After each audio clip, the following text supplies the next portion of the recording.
right, well, Hub Heroes, here we are for a sidekick strategy. I'm super excited. I hope you're excited. If you are excited and you can hear what we're saying, put in the chat pane, let's go, because it is time to go. Today, we are talking about the power. Of course, we want all of you Hub Heroes to have the power of sales, renewals, upsells, and a 360-degree view. Now, Stuart, you're going to explain more of what all of those words mean as we kind of move forward. But ladies and gentlemen, just so you know, I'm not alone. That would be boring. We have Stuart here today, who is the head of growth at Arrows, the collaborative customer onboarding tool built for HubSpot, as well as the creator of the popular, if you haven't seen it, you should, Steal This Workflow series for the HubSpot community on LinkedIn. And he spent the past 8 years helping early stage software companies grow by focusing on their customers. And today he's one of the Hub Heroes and he's on Sidekick Strategies. So Stuart, how the heck are you today?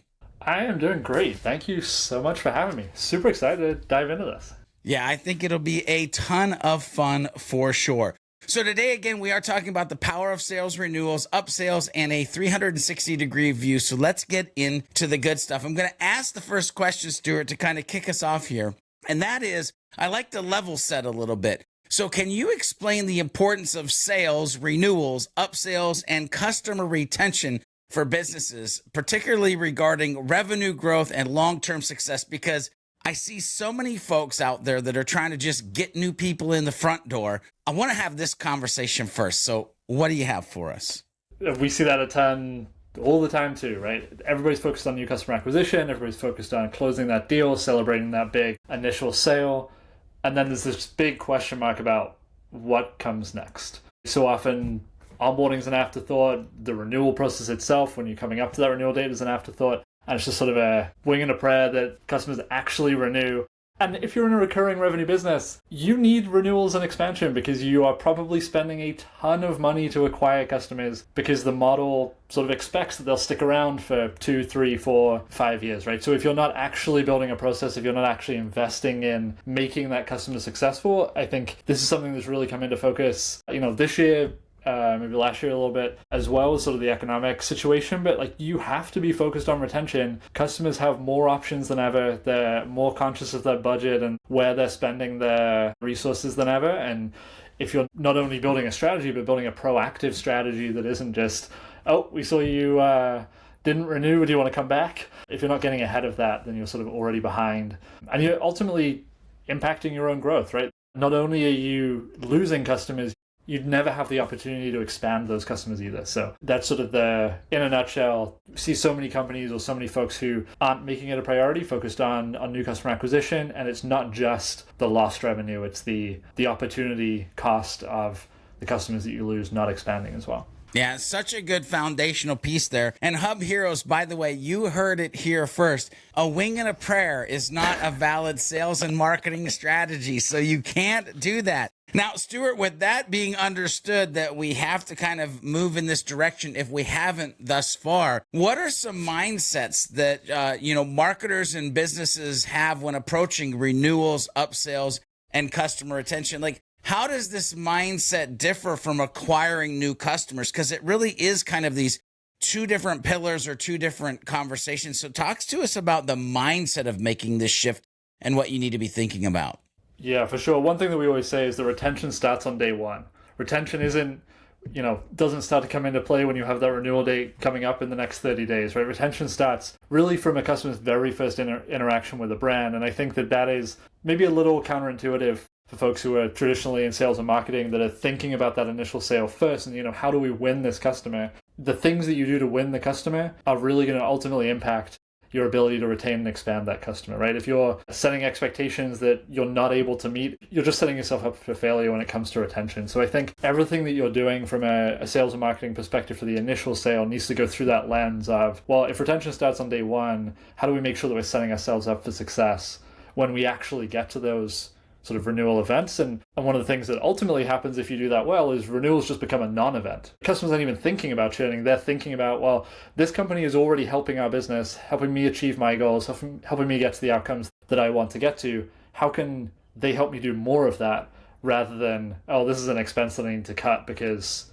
it's a tool that I haven't logged into in 6 months. I love this so much because to hear you say that, and my brain was like shouting to make it so they almost can't renew. Like it's almost impossible in their mindset because of everything that happened from the onboarding and day one to the amount of value that you're giving. So good, so good. We're going to talk a little bit deeper and get into some of the tactics and different things around this picture that you're painting, Stuart. As a matter of fact, let's go ahead and dig into the strategies. What are key strategies and tactics businesses can leverage to increase new renewal rates and upsells at their organizations? Like, is there, hey, here's like the secret things, the Jedi mind tricks that you might be able to do from a sales and marketing standpoint? The biggest thing really is you can sort of audit this in your own process, in your own materials, in your own playbooks, but how well are we setting expectations before somebody becomes a customer about what it's actually going to be like once they become a customer? Everybody loves to say, oh, our tool is so easy to set up, it's so quick to get started, you'll be up and running in 5 minutes. If that's not the reality and it actually takes 90 days to be implemented and seeing the impact of the tool, you're just missetting that expectation. So ultimately you're going to have disappointed folks who get to day 30, like, what's happening here? This is not what I was expecting. So I think that's number one, is being very clear and as much as possible showing what is going to happen once somebody signs on the dotted line, makes that payment. What is actually going to happen to get them from where they are today to the outcome that they're expecting by buying or purchasing from you. The next thing is taking all the things that you hear and all the things that are blockers, all the things you have to overcome in order to get somebody from where they are to where they want to go. Move them as early as possible in the journey. Move the answers to those questions as early as possible in the journey. How do you take that? Not only move it in earlier in the journey so you don't have to answer it later, but how do you use that? It's sort of a double whammy. That just becomes marketing content, right? It's no longer, oh, we have marketing over here and then we have support and successful customers over here. It's all one sort of thing. And that's certainly the way that we approach things at Arrows. Is really our job is in a growth role. Really my role is, how do I best educate prospects and customers, right? But how do I best educate them about how to solve the problems that they want to solve that are impactful for their business? Some of those will be solved directly with the Arrows product. Some of them will be solved through content. But how do you do that as early as possible? You've already built that trust. You already have that sort of framework around, here are the things we're going to help you with. And so there's no sort of surprises later on when folks actually become customers. Those are some good tidbits. And I love the fact that you dived into blockers and getting those earlier, getting them addressed as soon as possible. But I think there's a little tip in there that maybe flew past folks. And you said, I'm in a growth role. And you followed that with, how do I educate? Listen, if you're watching this, listening to this, and you're thinking, how can we grow? Am I in a growth position? And am I educating? If like none of those equal yes in a matrix together, then that is someplace that you might want to start and then rewatch or re-listen to this and take notes once you're in that mindset. But also, shame on me, because Stuart, for the beginning part of this, I mentioned marketing and sales. Heck, you even referenced marketing content based on some of the stuff that we're getting back through those blockers and tips that you gave.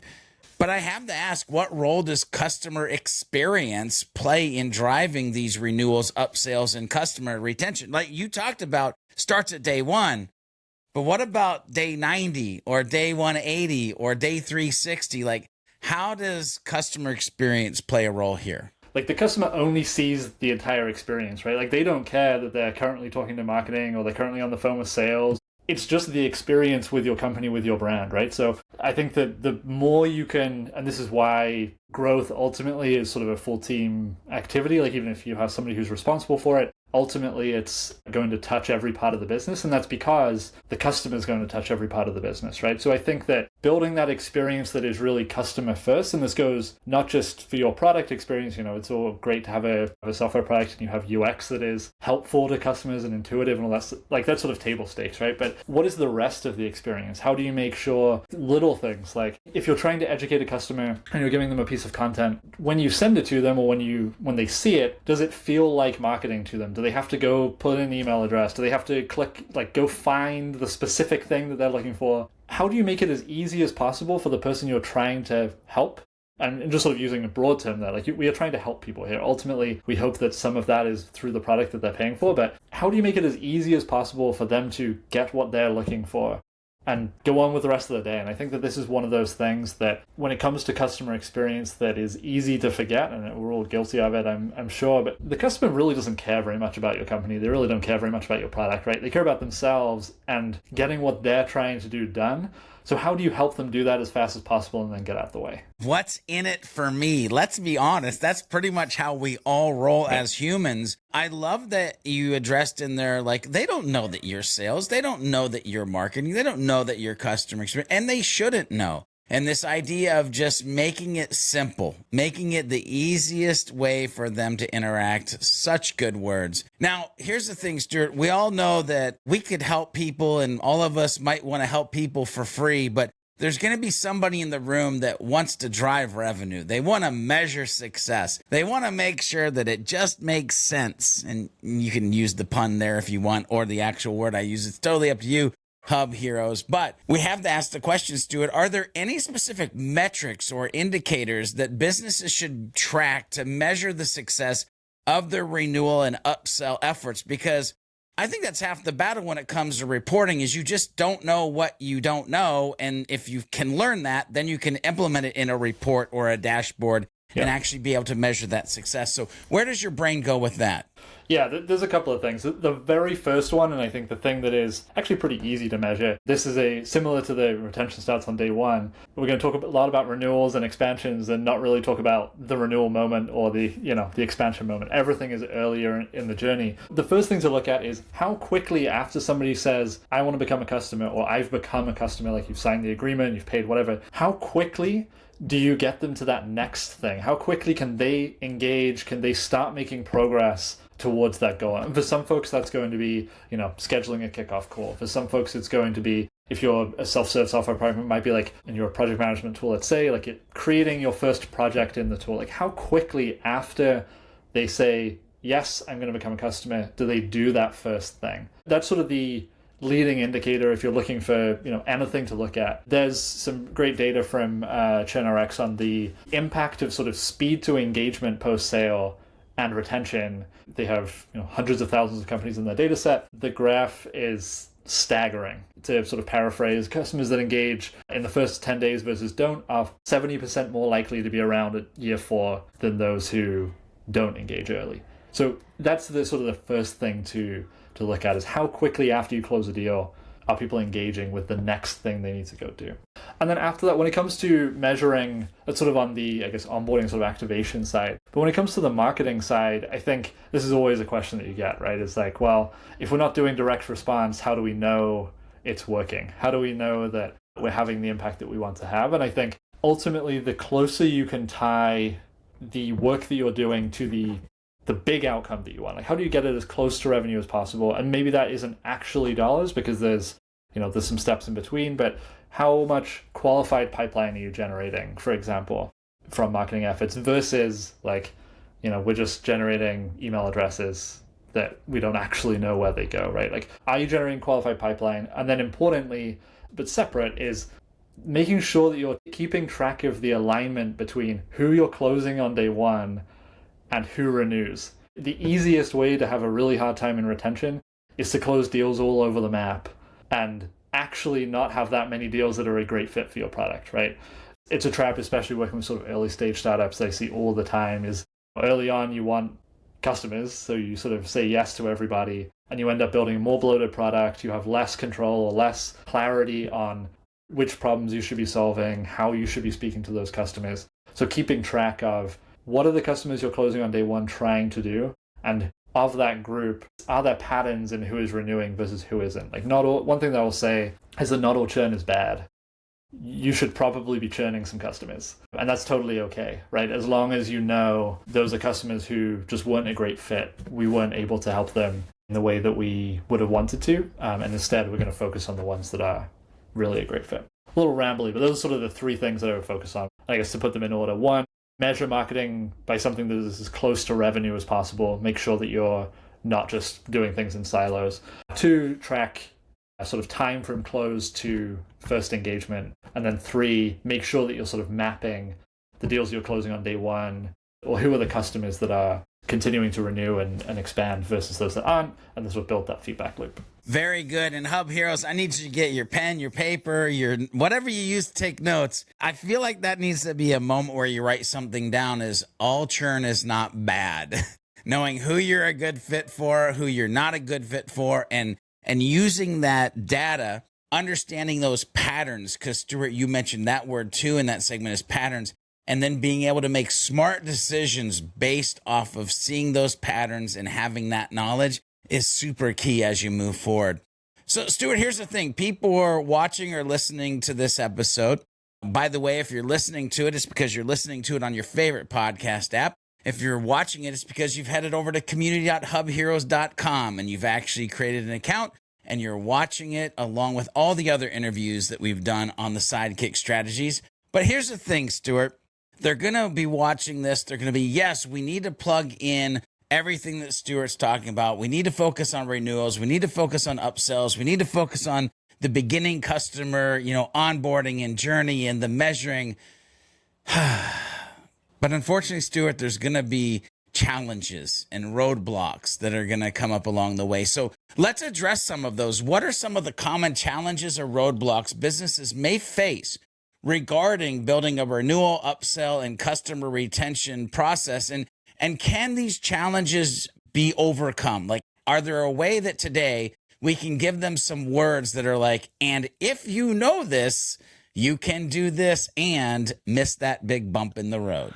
For sure. And this is why I think it's great that we're talking to, the Hub Heroes community, the folks who are familiar with HubSpot, using HubSpot all the time, because HubSpot is a great place to be doing this. And here's why. The number one thing that will kill retention, that will hurt your ability to help customers post-sale is siloing teams. Teams not talking to each other. There's always going to be handoffs that have to happen, right? Marketing to sales, sales to onboarding, onboarding to success, whatever it is. There are always going to be handoffs. If those teams are not talking, the customer's going to feel it. Maybe they just feel it as like, oh, that was a little weird. Like I had to wait a little bit to get the next thing that I need to go do. Or maybe they had to repeat themselves, after they'd already told somebody their challenges, what they're trying to do, and then they have to go repeat it.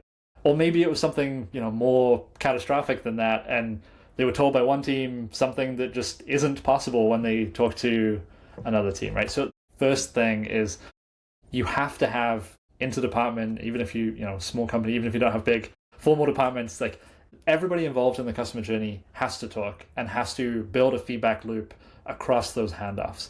And this is why HubSpot's so great, right? Is unlike a lot of other tools, and HubSpot to a certain extent has focused in a very specific area. It started as a marketing and sales tool for sure, but we know that it's sort of HubSpot's narrative to be the connected platform. We know that having everything in one place, having your data connected, having all your teams connected across the customer journey is a really great way to start breaking down some of those silos, start to introduce more collaboration between teams. So tactically, that's going to be the biggest bottleneck is teams not talking, not building feedback loops between them. So tactically, how can you bring more of your process, more of the life cycle into HubSpot, give everybody context on what's happening? Clearest way that we think about doing that is building separate pipelines, and HubSpot are a great place to go build a process and define what needs to happen, define a journey. Having discrete pipelines for each stage in the customer journey. So you probably already have one for sales. If you have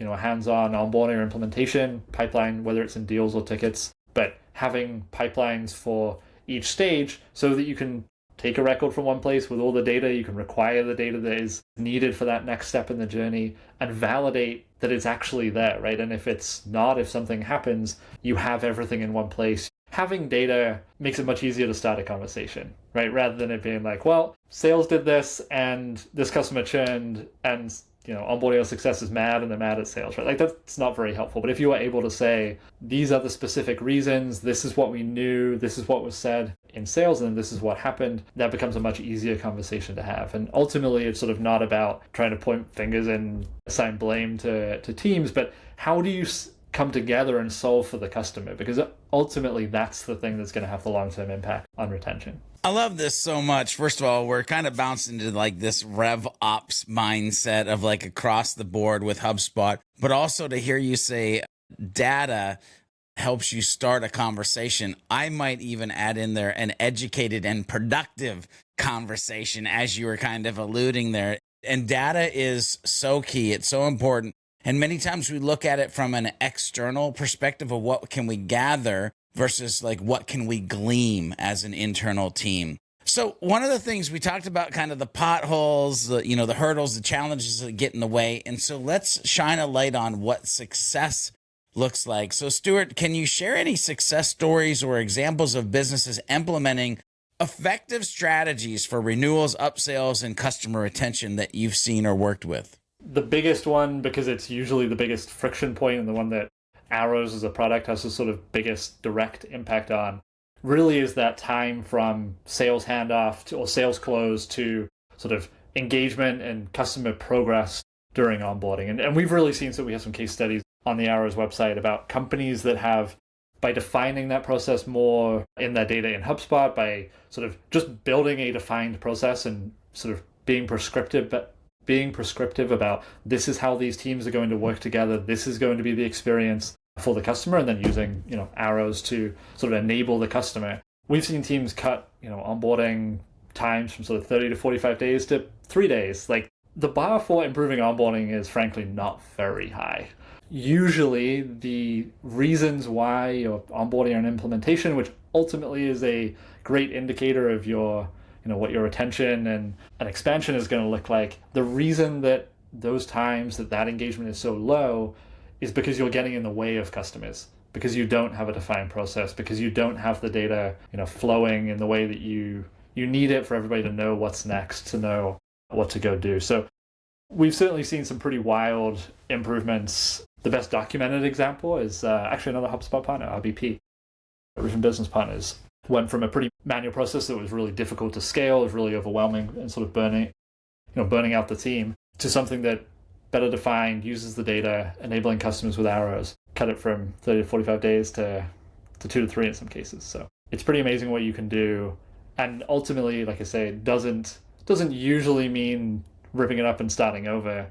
It usually just means being more intentional, better defining what you're trying to do, and keeping everything organized in HubSpot and Arrows if you want to enable the customer as well. Love it. RBP, Adam, and team, we see you. Love hearing your name on the show for sure. So, Stuart, if you're in the marketing circles, I mean, you can only stand there for all of about 35 seconds, and somebody's going to spit out the word personalization, or somebody's going to say something about target marketing. I mean, it just happens. So I'm curious, with what we're talking about now, today's subject, what role does personalization and maybe even target marketing play in driving more renewals, upsells, and customer retention, if any? I mean, I think it's huge, but I just think it's different than the way that most people look at it.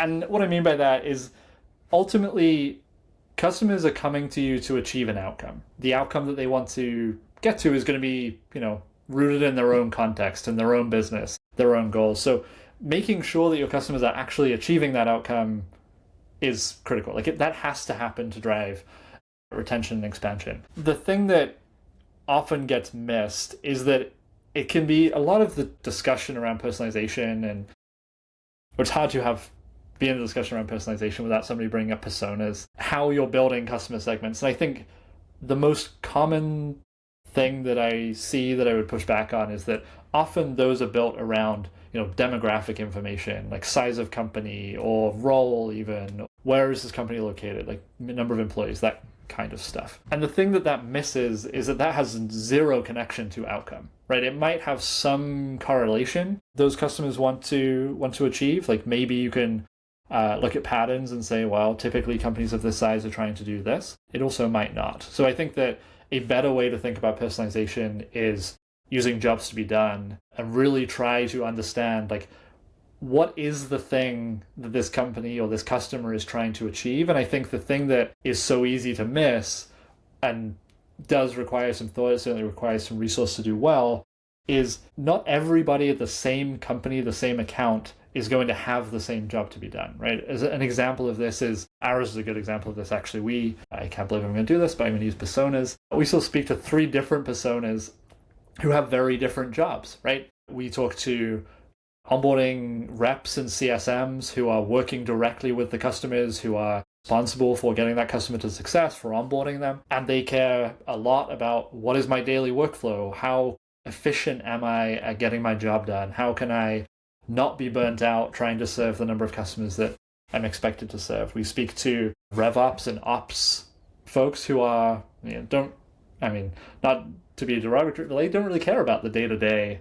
They know that they want the day-to-day to be better for their CSMs, but they really care about the data and the system and the ability to automate and remove work and make sure they have data that is up to date and accurate in HubSpot, right? And then finally, we have the leader who doesn't care so much about either of those things, but wants reporting, wants to know that the thing they're spending money on is doing what they expect it to do. Hopefully the examples are helpful to sort of frame, yes, you're going to a certain extent, have to define demographic sort of characteristics, but ultimately the thing to create content around, the thing to make sure that you're enabling and onboarding, that you're first off understanding as you're talking to customers is, what is the job that they are hiring my product to go do? Yeah, and if you're watching or listening to this and you haven't researched the jobs to be done methodology, there's books put out there now.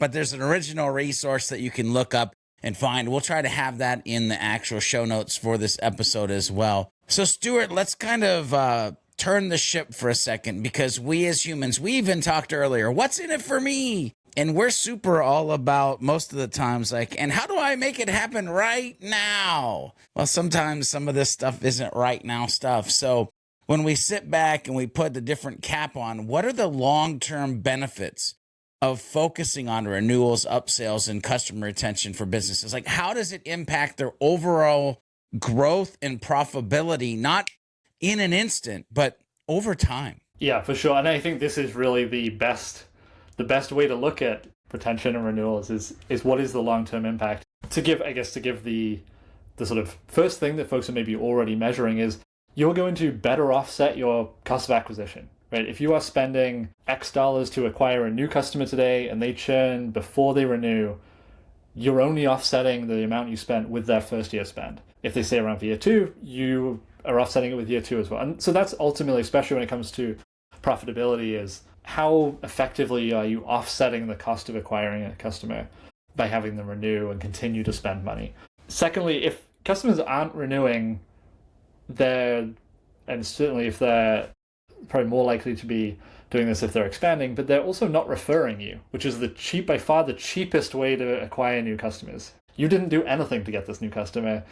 You made somebody who was an existing customer happy, successful, they got to the great outcome and brought you a new customer. You're instantly winning in that scenario, right? So I think that those are sort of the two, obvious ones are you're not offsetting CAC if you're not retaining and expanding customers, and you're missing out on that sort of easy win growth engine of referrals when you are, because there's sort of this implicit connection in there that if you are renewing and expanding customers, they are being successful, more likely to refer than somebody who isn't. And I think that that's certainly something that at Arrows we look at a lot, is sort of our I'm sure we can link to the resource in the show notes, but the burn multiple, like how efficient are we being with our sort of burn against what we're generating from that burn. All very well to spend a ton of money up front or grow quickly, but if you're not growing efficiently, you're ultimately not going to be sustainable for the long term, right? And you can't go and invest in the things that you need to invest in later if you are cash strapped because you are spending it all on acquisition.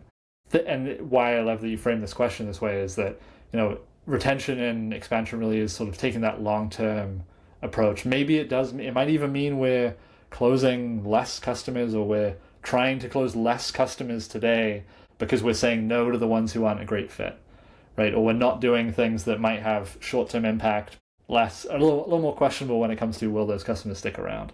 But in the long term, the biggest lever that you have, especially in a recurring revenue business, is expansion and referral, because it's much, much cheaper than new customer acquisition. Yeah, there's a pro tip right there. It's much, much cheaper. Notice there was two muches. The other thing that I'll throw in here that I love about this is you mentioned referrals, and HubHeroes, trust me, as soon as I heard that, I'm like, we need an episode on referrals and how to manage a process around referrals. And does that equal HubSpot? Is there other tools? we'll talk about that in the future, because today we're talking about all sorts of fun stuff as renewals and upsells and retention. And so, Stuart, earlier you mentioned HubSpot. It might be that you dive deeper into HubSpot and actually how we might be able to build some type of system, or there might be other tools. I'm just going to ask the question, people. Are there any specific tools or technologies that can aid businesses, the Hub Heroes that are watching this or listening to it, in managing their renewals, upsells, and customer retention efforts? There's plenty of customer success platforms. There's plenty of tools out there. I think that the more you can keep things in one place, the more that you can build the system in the place your teams are already using, the more effective, or the easier time you're going to have of ensuring that sort of cross-team collaboration. So certainly when it comes to managing renewals, and if you go and check out arrows.to/vault, we have, and I'm sure I can provide the direct link as well, we have sort of a system for building a renewals and an expansion process in HubSpot. My view is keep everything together as much as possible, because the thing that, as soon as you introduce other tools, and you likely are going to want to use some other tools in here and push data into HubSpot. I'm going to call out Zebra from Happily here. Like if you're using Stripe for billing, that's a great way to get your recurring revenue data from Stripe into HubSpot. But the more you can consolidate things in one place, the easier time you're going to have. I would say you're probably going to want to use Sales Hub for renewals and expansion, because you're going to have revenue associated with those deals. But certainly post sale, whether it's onboarding, implementation, ongoing success, certainly Service Hub in pipelines can support that pretty well. But yeah, keeping everything together in one place is just going to make it so much easier, because I think the thing that folks miss when it comes to the trade-offs, when it comes to integrations, is it's not just about the data that's flowing, and obviously having it in one place means the data is flowing. You really lose the team visibility into what's happening, into the context of the rest of the customer journey as soon as you split those things out. Let's say that you're implementing a customer success platform. Sure, maybe you're integrating that data back to HubSpot, but are you integrating every conversation? Can a sales rep just go look at what's happened with a customer in previous conversations? Because they're almost certainly not getting seats in a CS platform. I would certainly look at the more you can do in HubSpot from a sort of process perspective, and then pull in any data for billing and payments using tools like Zebra is great as well. Yeah, such a good piece. They're keeping it all together. And by the way, if you're listening to this on the podcast feed, I want to reference what just happened, because you as a listener need to know. We had a comment in the chat pane, because yes, we're doing these episodes live, which gives people the ability to make statements or ask questions. And so when Stuart referenced the Service Hub and when you would use that versus the Sales Hub, it was directly to a real human being that was interacting with the show. And yes, that could be you. Again, if you head over to community.hubheroes.com, you can sign up and you can actually watch these episodes live and ask your own questions as well. Now, I'm going to end, Stuart, this way as we kind of land the plane. If there was one thing that the viewers or listeners take away from today's session, what is that hashtag one thing that you hope they take away? It's tough to get it to one thing. I really think that I would come back to retention starts on day one. I think that is the sort of the drumbeat of everything that you need to do to be proactive about retention, right? Retention is not just a customer success and sort of churn avoidance problem. Retention is a sales problem when it comes to setting correct expectations, aligning on what is actually what the product can actually do, but what is that experience going to be like after the sale. It's a marketing problem when it comes to being clear in marketing about how things work, how easy is it to get set up, handling objections that are going to come up later, helping to identify and attract folks who are actually going to be a good fit for the product or service, right? And I think retention starts on day one is sort of a nice way to sort of encapsulate all of that and help make it clear that retention is a full team but full journey activity. Full team and full journey, which by the way means you might have some additional questions. Stuart, if people have questions on renewals, upsells, retention, where do you want to send them so they can start a conversation with you? Yeah, for sure. LinkedIn is probably the best place to come find me. I post a ton on LinkedIn, but feel free to DM me. Connecting DM is always appreciated. Happy to answer any questions there. And I called it out, I'm sure we'll put it in the show notes, but arrows.to if you're looking for a sort of onboarding and activation tool built for HubSpot. And then we have the Vault as well, which has 50 plus at this point templates, resources, including a big walkthrough of setting up a system for renewals and expansion in HubSpot as well. And Hub Heroes, don't you worry. Any links that Stuart shares, we'll make sure they're in the show notes so that you have valuable resources and we can help you live a better life pertaining to renewals and upsells. Remember, if you're listening to this, hey, well, we'll see you when we release the next episode. But if you want to dive deeper in between now and the next episode, make sure you head over to the community, sign up for your account. We're here creating all sorts of content for you as a HubSpot user. Stuart, thank you for the time that you spent with us, the value that you added. And again, Hub Heroes, make sure you reach out and give Stuart some big applause, thumbs up on LinkedIn. Until next time, remember to be a happy, helpful, humble human. And we'll see you in the next episode of the Hub Heroes Sidekick Strategy Show. Thanks so much for having me. You bet.